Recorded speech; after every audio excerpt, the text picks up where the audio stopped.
एक बार फिर से आप सभी का स्वागत है, आप सभी का वेलकम है। आज के इस वीडियो में हम क्या करने वाले हैं? आज हम करने वाले हैं आपके बीपीएससी साइकोलॉजी मनोविज्ञान के आपके 3.0 के सवाल। 3.0 के अंदर किस प्रकार के सवाल आए, क्या उनका डिफिकल्टी लेवल था, क्या एनसीईआरटी से सवाल आ रहा है या फिर एनसीईआरटी के बाहर से भी आपको सवाल पूछ रहा है बीपीएससी, ये सब डिस्कस करने वाले हैं हम आज के इस वीडियो में। वीडियो स्टार्ट करें उससे पूर्व अगर आपके पास ये बीपीएससी पीवाईक्यू की आपके पास ये ई बुक नहीं है तो आपको नीचे डिस्क्रिप्शन में स्टेप्स दिए गए हैं, उसको फॉलो करें और आप ये जो है पीवाईक्यू ई बुक प्राप्त कर सकते हैं, जिसके अंदर आपके पास भाषा का पेपर मिलता है, जीएस का पेपर मिलता है और आपको मनोविज्ञान का पेपर मिलता है 3.0 तक का। और अगर आप ये देख रहे हैं 4.0 के बाद तो आपको इसके अंदर मिलेगा 4.0 तक का भी पेपर अगर आप इसको ऑर्डर करते हैं तो। स्वागत है आप सभी का आज के इस वीडियो के अंदर। अगर आपने पुराना वीडियो नहीं देखा है जहां पर हमने डिस्कस किया था फ्री क्लास के अंदर आपके एनसीईआरटी का चैप्टर नंबर 8 आपकी 12th क्लास की एनसीईआरटी का, तो उसको जाकर जरूर देख लीजिएगा। केवल समरी से ही हमने जो है कितनी सारी चीजें वहां पर निकाली थी, तो उसको आप ध्यानपूर्वक देखेंगे, ध्यानपूर्वक कैरी करेंगे और जो है आप देखेंगे कि परीक्षा के अंदर आपको सवाल भी वहां से देखने को मिलेगा। तो यहाँ पर देखिए ये रहा आपके इस पीवाईक्यू बुक में सवाल नंबर पहला, ये है आपका 3.0 का। हम डिस्कस कर रहे हैं यहाँ पर 3.0 का। उसके बाद हम क्या करेंगे, क्योंकि आपका रिसेंट में बहुत ज्यादा रिलेवेंट है, उसके बाद आगामी वीडियोस के अंदर आप देखेंगे यहाँ पर 2.0 का और उसके बाद आप देखेंगे यहाँ पर 1.0 से संबंधित। ठीक है, तो अगर आप हमारे कोर्स से जुड़े हुए हैं तो भी ये वीडियोस आपके लिए इंपॉर्टेंट है, अगर आप हमारे कोर्स से नहीं जुड़े हुए हैं तो भी आपके लिए जो वीडियोस है बहुत ज्यादा इंपॉर्टेंट है 4.0 के लिए। ठीक है, और आप देखेंगे कि आप जो अगर कोर्स के अंदर मॉक टेस्ट वगैरह लगाएंगे तो आपको यहीं से सवाल देखने मिलेगा जो आपको यहाँ पर बताया जाएगा और आप उसको बड़े आसानी से यहाँ पर सॉल्व कर लेंगे। अब यहाँ पर देखिए मामला ये हुआ है, यहाँ पर मसला यहाँ पर ये हुआ है, क्या पूछा है आपसे? आपसे पूछा है यहाँ पर पियागेट का कॉग्निटिव डेवलपमेंट। ठीक है, ये कहाँ पर दिया हुआ है? ये दिया हुआ है आपके एनसीईआरटी के चैप्टर नंबर 4 के अंदर, जहां पर हम बात करते हैं ह्यूमन डेवलपमेंट के बारे में, यानी कि मानव विकास के बारे में। ठीक है, क्या पूछ रहे हैं यहाँ पे? इंग्लिश में जो है थोड़ा सा यहाँ पर गलत लिखा हुआ है, child becomes capable of understanding conversation. यहाँ पे क्या लिखा हुआ है? कन्वर्सेशन, यानी कि बातचीत की बात कर समझना जानता है बच्चा, ऐसा कह रहे हैं यहाँ पर। लेकिन सवाल में जो है थोड़ा सा यहाँ पर ट्विस्ट है, क्योंकि एक्चुअल में रियलिटी में वो ये पूछना नहीं चाह रहे थे। क्या पूछ रहे हैं? पियाजे के किस संज्ञानात्मक विकास में बच्चा बातचीत को समझने में सक्षम हो जाता है? ठीक है, सवाल पूछने का अर्थ ये बिल्कुल भी नहीं था। सवाल पूछने का अर्थ यहाँ पर ये था कि बच्चा किस अवस्था में आपका कंजर्वेशन जो चीज है उसको समझ जाता है। ठीक है, कंजर्वेशन एक चीज होती है, अभी आप देखेंगे क्या होता है, उसको बच्चा समझ जाता है कौन सी अवस्था में, वो आपसे यहाँ पर पूछ रहे हैं। ठीक है, in which stage of cognitive development by Piaget child becomes capable of understanding. No conversation नहीं, यहाँ पे क्या होना चाहिए? यहाँ पर होना चाहिए आपका कंजर्वेशन। ठीक है, कंजर्व करना क्या होता है? कंजर्व करना होता है किसी चीज को एक जगह रखना, इकट्ठा करना, इस प्रकार से। ठीक है, अगर आपकी भी अंग्रेजी तंग है हमारी तरह तो इस प्रकार से आप देखिए, टू अवॉइड वेस्टिंग समथिंग, बर्बाद होने से बचना, संरक्षण करना से संबंध है यहाँ पे टू कंजर्व का। ठीक है, यानी कि कंजर्वेशन मतलब क्या होता है? किसी चीज का आप बचाव कर रहे हैं, किसी चीज को आप समझ रहे हैं, उससे इसका संबंध होता है। अभी तक आपको क्या बात समझ में आ गई है? आपको ये बात समझ में आ गई है कि ये जो आपके जीन पियाजे हैं, जीन पियागेट है, इन्होंने क्या दिया हुआ है? इन्होंने दिया हुआ है आपके सीडी थ्योरी के बारे में, यानी कि कॉग्निटिव डेवलपमेंट के बारे में। और हम आपको यहाँ पर बताना चाहेंगे एक निमोनिक यहाँ पर डिवाइस किया हुआ हमारे द्वारा, इसको आप ध्यान रखेंगे तो आप पियागेट की जो 4 अवस्थाएं हैं उनको आप कभी नहीं भूलेंगे। वो 4 अवस्थाएं कौन कौन सी होती हैं? वो होती है आपकी सबसे पहले सेंसरी मोटर, फिर आपकी होती है प्री ऑपरेशनल, फिर आपकी होती है कॉन्क्रीट ऑपरेशनल और उसके बाद होती है आपकी यहाँ पर फॉर्मल ऑपरेशनल। इसका निमोनिक क्या है? निमोनिक है इसका एसपीसीएफ। और आप जो भी परीक्षा देंगे आप इस दुनिया में एनसीईआरटी की, सॉरी साइकोलॉजी की, वहां पर आपको हमेशा जीन पियागेट का उल्लेख मिलेगा, क्योंकि इन्होंने जो है आपके संज्ञानात्मक विकास के बारे में काफी अच्छे से बातें बताई गई हुई है इन्होंने। ठीक है, तो ये आप ध्यान रखेंगे, sensory motor, pre operational, concrete operational and फिर आपका फॉर्मल ऑपरेशनल यहाँ पर निकल कर आता है। अब हम यहाँ पर देखते हैं सवाल में हमको क्या क्या दिया हुआ है। कॉन्क्रीट ऑपरेशनल दिया हुआ है, प्री ऑपरेशनल दिया हुआ है और फॉर्मल ऑपरेशनल दिया हुआ है। ठीक है, यानी कि sensory motor, pre operational, concrete and formal, यानी कि यहाँ पर सेंसरी मोटर आपका जो है नदारद है। ये 3 आपको यहाँ पर दिए हुए हैं, पी, सी और एफ। अब आपसे क्या पूछ रहे हैं? यहाँ पे पूछ रहे हैं बच्चा जो है कन्वर्सेशन नहीं, इसको ठीक कर लीजिएगा, कन्वर्सेशन नहीं है, बीपीएससी ने दिया था ये इस प्रकार से। ये क्या होना चाहिए? ये होना चाहिए कंजर्वेशन। ठीक है, तो अगर आपके पास ये पीवाईक्यू ई बुक है, आपने इसको प्रिंट करवा लिया है, तो वहां पे आप क्या कर लेंगे, इस प्रकार से आप लिख लेंगे वहां पर, यहाँ पर कंजर्वेशन की बात हो रही है, ताकि आपको जो है चीजें समझने में काफी ज्यादा आसानी हो। अब ये जो स्क्रीन के ऊपर आप व्यक्ति देख रहे हैं ये कौन है? ये वही है आपके जीन पियागेट, जिनके लिए निमोनिक है क्या? आपका SPCF, sensory motor, pre operational and concrete operational. अब ये यहाँ पर क्या कहते हैं कि बच्चा जो है जब छोटे से बड़ा होता है और वो कंजर्वेशन कौन सी अवस्था में समझता है उसको यहाँ पर हम देखते हैं। अब यहाँ पर देखिए आपको दिख रहा है ये ग्लास में पानी भरा हुआ है, दोनों में लगभग यहाँ पर बराबर बराबर पानी है, इस प्रकार से आपको यहाँ पर दिख रहा है। ठीक है, अब ये सोचिए यही एक छोटा सा बच्चा हो सकता है, आपका बच्चा हो, दूसरे का बच्चा हो, पड़ोसी का बच्चा हो, कोई भी जो दूसरा बच्चा है वो भी इस चीज को देख रहा है। ठीक है, और अब क्या कर रहा है यहाँ पर, अब यहाँ पर देखिए हमने यहाँ ट्विस्ट कर दिया, हमने यहाँ का जो पानी था इसको खाली करके हमने यहाँ पर डाल दिया है। ठीक है, यहाँ का पानी खाली करके जो आपका लिक्विड तरल पदार्थ में था इसको हमने खाली करके कहाँ डाल दिया है, खाली करके हमने इसको यहाँ पर डाल दिया है। अब अगर आप उस छोटे से बच्चे से पूछेंगे कि बताइए ज्यादा पानी किसके अंदर है, ठीक है, ज्यादा पानी किसके अंदर है, तो बच्चा क्या बोलेगा आप बताइए, आपके अकॉर्डिंगली ज्यादा पानी किसके अंदर होना चाहिए। दोनों में जो पानी है इस 1 बीकर के अंदर और सेकंड बीकर के अंदर, दोनों के अंदर ही बराबर है। लेकिन यहाँ पर जो छोटा सा बच्चा है नन्ना मुन्ना सा, वो क्या बोलेगा, वो ये बोलेगा कि 1 वाले जो बीकर है, 1 वाला जो यहाँ पर ग्लास है, इसके अंदर आपका ज्यादा पानी है। ठीक है, ये जो चीज है ये कहाँ पर नॉट अवेलेबल होती है, कहाँ पर नहीं होती है ये डेवलप, ये आपकी जो है प्री ऑपरेशनल पीरियड में आपकी ये अवेलेबल नहीं होती है उस छोटे से बच्चे के बाद। यानी कि जब आप वो जो है आपका सेकेंड स्टेज होती है आपकी एसपीसीएफ वाली, वहां पर ये अवेलेबल नहीं होता है।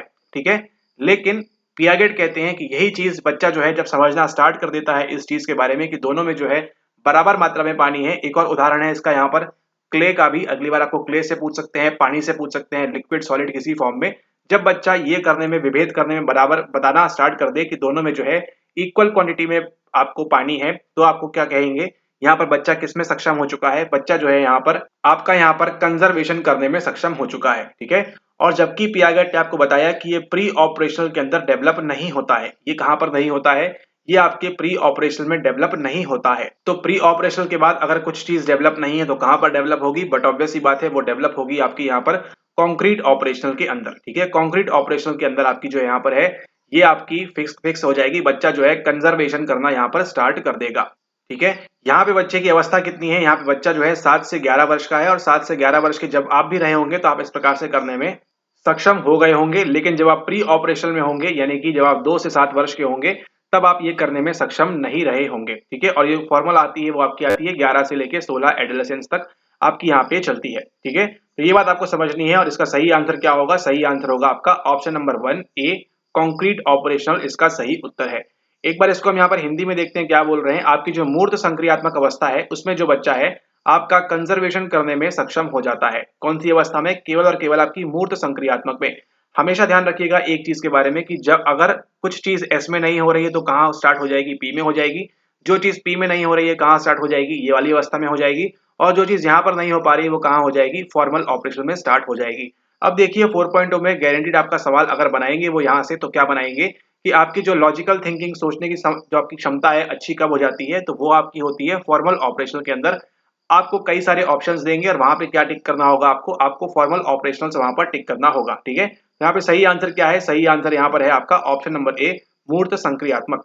उसके बाद देखिए यहाँ पर हम जो अगला डिस्कस करने वाले हैं, यहाँ पर कई सारी चीजों का संबंध है आपका। ठीक है, यहाँ पर देखिए कितना बढ़िया सवाल सेट किया गया है आपके 1 नंबर पाने के लिए। आपको कई सारी चीजें यहाँ पर मिक्स की गई है, आपका लर्निंग मिक्स की गई है, प्लस आपका जो सोशल साइकोलॉजी है, सामाजिक मनोविज्ञान है, उसको यहाँ पर मिक्स किया गया है। ठीक है, कैसे मिक्स किया है देखिए, कन्फॉर्मिटी जो है आपका वो किसकी बात करता है, सोशल साइकोलॉजी की बात करता है, कंप्लायंस भी बात करता है, ओबीडियंस भी बात करता है, ये भी आपकी इसकी बात करता है। और यहाँ पर देखिए गलती से यहाँ पर क्या लिखा हुआ है, यहाँ पर लिखा हुआ है आपका इरिटेशन। क्या लिखा हुआ है यहाँ पर आपका लिखा हुआ है इरिटेशन। ठीक है, ये इरिटेशन नहीं होना चाहिए, पहले भी आपको बताया हुआ है। ये क्या होना चाहिए, ये एम आएगा आपका, ये क्या होना चाहिए, ये आपका इमिटेशन होना चाहिए। ठीक है, और इमिटेशन यानी कि किसी की नकल करना, उस प्रकार की यहाँ पर बात होती है। ठीक है, तो फिजिकल अपीयरेंस दिया हुआ है, मॉडलिंग ऑफ बिहेवियर दिया हुआ है, consensus about preferred response, situations that increase salience of norms, and यहाँ पर आपको कमांड्स की बात की गई है। हमेशा बताया है आपको कि जब भी किसकी बात आए, जब भी कमांड की देने की बात आए, तो कमांड कौन देगा, कमांड देगा आपको अथॉरिटी वाले लोग। ठीक है, कमांड कौन देगा आपको, कमांड देगा आपको अथॉरिटी वाले लोग। इस बात को आपको जो है ध्यान रखना है। ठीक है, तो यहाँ पर देखिए जैसे ही हम बात करेंगे आपके आदेशों के बारे में, तो आदेश कौन देगा, आदेश कौन देगा, जो आप क्या करेंगे यहाँ पर आप करेंगे आज्ञाकारिता। ठीक है, इस बात को आपने ध्यान रखना है। कमांड कब मिलेगा, हमेशा आपको अथॉरिटी फिगर देगा, हमेशा आपको जो है आज्ञाकारिता वाला व्यक्ति जो है यहाँ पर देगा। यानी कि यहाँ पे किसकी बात हो रही है, यहाँ पर बात हो रही है आपके ओबीडियंस की। उसके बाद देखिए अगला क्या बोल रहे हैं, यहाँ बोल रहे हैं व्यवहार की मॉडलिंग, व्यवहार का मॉडलिंग।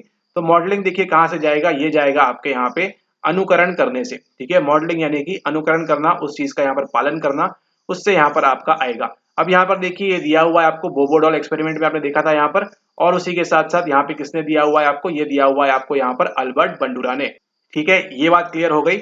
उसके बाद देखिए यहाँ पर हमने कवर कर लिया इस चीज को। उसके बाद क्या आता है आपका, देखिए आपका यहाँ पर बचा हुआ है शारीरिक उपस्थिति के बारे में, ठीक है। तो ये देखिए ये भी आपके एनसीईआरटी में दिया हुआ है, ये भी आपके एनसीईआरटी में दिया हुआ है, ये भी सारी की सारी चीजें आपके एनसीईआरटी में दी गई हैं और कहीं से बाहर से नहीं पूछा गया है, ठीक है। इस चीज को आप ध्यान रखें। अब शारीरिक उपस्थिति क्या बताती है, फिजिकल प्रेजेंस क्या बताता है यहाँ पर, वो ये बताता है किसके बारे में, वो बताता है आपको यहाँ पर सामाजिक सुविधा के बारे में, ठीक है। यानी कि सामाजिक सुविधा क्या है आपका, सोशल फैसिलिटेशन। दूसरों के केवल प्रेजेंस मात्र से आप क्या होते हैं, आपका परफॉर्मेंस वगैरह में सुधार होता है, उस सब चीजों की बात हो रही है यहाँ पर, सामाजिक सुविधा की बात हो रही है। तो अगली बार आप तैयार रहिए सामाजिक आवारगी संबंधित सवाल पूछने के लिए, ठीक है। तो ये आपने जो है यहाँ पर ध्यान रखना है।